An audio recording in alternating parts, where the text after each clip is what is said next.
So what I want to do today is, Nick has already introduced Revvity, but just a quick note, PerkinElmer's new name is Revvity. We divested the environmental and the food science business, and we are only into life sciences and diagnostics now. Having said that, about 6 years ago, I moved from academia to industry, and coming to Revvity was something that I kind of had to think about is how can I use that channel to get on the movement towards genomics and genomic medicine. So with that said, Revvity's global presence in newborn screening is, I think, known to most of you here. And one of the key learnings for me personally coming from academia was that having FDA-approved products supplied to the entire globe is a significant exercise. But also that the focus when you look at the globe is that when we talk about genome sequencing and doing it globally, the approach has to be really tailored for in-country and for country, because newborn screening as such today is also an ecosystem we all have to work within.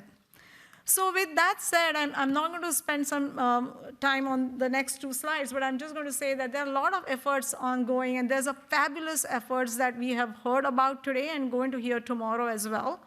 What I really wanted to do is, when coming to Revvity and also overseeing the global labs, of what can we do as a next step, in the sense that what would a real-world genome sequencing exercise for newborns would look like.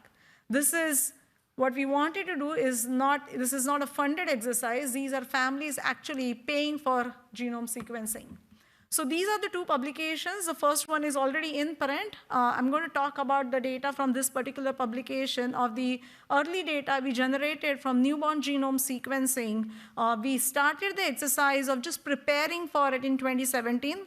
A huge amount of work went into it, including getting IRB approval, consent forms. There's a lot of work that was put in place before actually doing the offering genome sequencing to families. And then we also have been doing clinical genomes. We have a data set about 5,000 cases, and we pulled only 2,000 cases for this particular publication. It is just accepted to Genomics in Medicine, Genetics in Medicine, not online yet.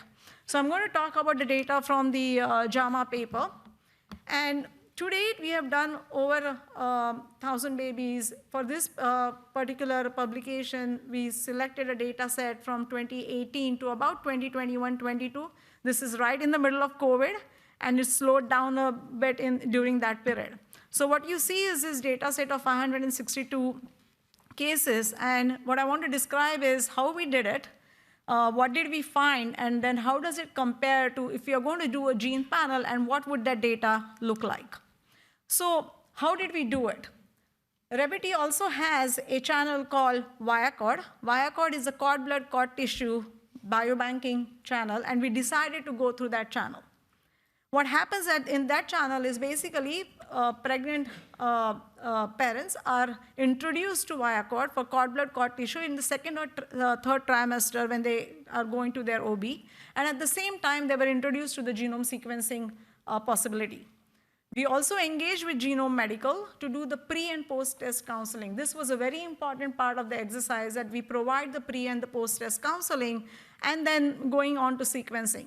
The entire sequencing pipeline is sequencer agnostic. What I mean by that is that we started from DNA extraction to including the software for interpretation, and what Sebastian just described, we have a similar software for that. So we prepared for whether we are going to do short read, long read, doesn't matter. We are sequencer agnostic when it goes to the sequencing pipeline.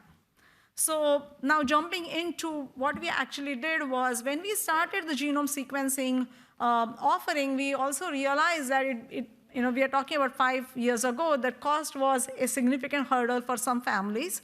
So we designed a panel as well. And what you see here on this slide is the exome-based sequencing small gene panel. We're just slicing off the genes from this panel for about 270 genes. And the genome sequencing data is really unbiased, meaning we did it as though we would do a diagnostic case without slicing off any genes, or particularly looking at small set of genes or anything like that.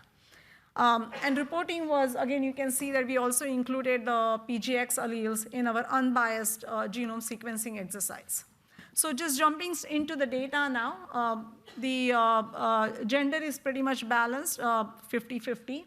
What you will see on the age distribution is we had, because Viaccord is a biobank, and it was offered to everyone, meaning an email going to all the families already in the biobank that they could get it done. We had adolescents, childhood, and toddlers also included in this data set. And the most important thing was, how can we make sure that this is accessible, meaning the kids are going easily to these families. When it comes to time for having the baby, the parents are taking this kit with them to the hospital. So we also made sure that we developed a dried blood spot card kit, which they take with them to the hospital. And most of the samples are DBS, some of them being saliva. So here are the results from our first run of 562 cases. What you see is a split between the neonatal, infant, toddler, childhood, and adolescent. And the overall detection, which is about 8.2%. What you see is this purple bars are the exome sliced gene panel. And we have much lower rate of detection. I think you would expect that because the gene number is about 270 in that.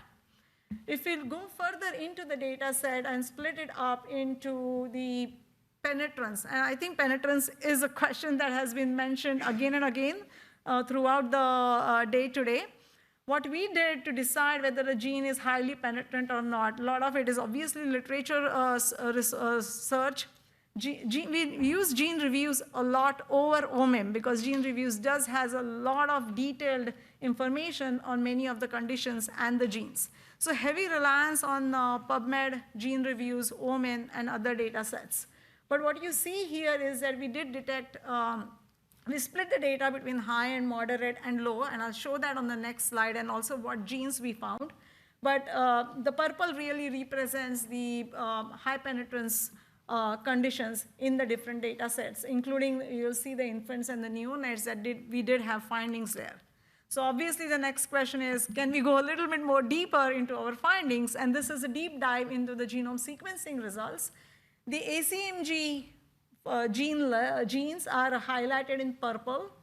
And there are some obvious questions that come up in this data set. We don't have enough time for it, but a lot of this is described in the paper, so I would sort of encourage you all to look at it. But we have done a lot of sort of deep dive into this data. And one thing which I want to point out here is that right up at the top, you will see that if you include all, what was the number? That's 47 there. And what we are doing as a next step is to sort of look at this issue of penetrance and expressivity. We are now started a separate project to approach these 47 families to get more data from them and do a detailed follow-up. Hopefully, we can sort of have that data out published next year. This will include, again, a repeat counseling session and see how the families took these reports back and what was done after this. The next one, again, going a little bit more deeper, is if we just take this gene list and start grouping them, what were the groups? And I don't think it's a surprise that most of them were neurodevelopmental followed by immune, and then the other conditions there. The neurodevelopmental genes are a little bit challenging because, again, it's a question of when you detect and what can be done next. And this is why this post-follow-up project is going to be very important to find out what was done with the reports that we had issued. So just finishing off, and right on time, Nick. I think the slide is pretty much self-explanatory. It's hard for me to read it, but I think one thing which I really want to point out is that in the US, the All of Us study is a separate one. There is no really, we have different pockets of studies going on and funded projects going on.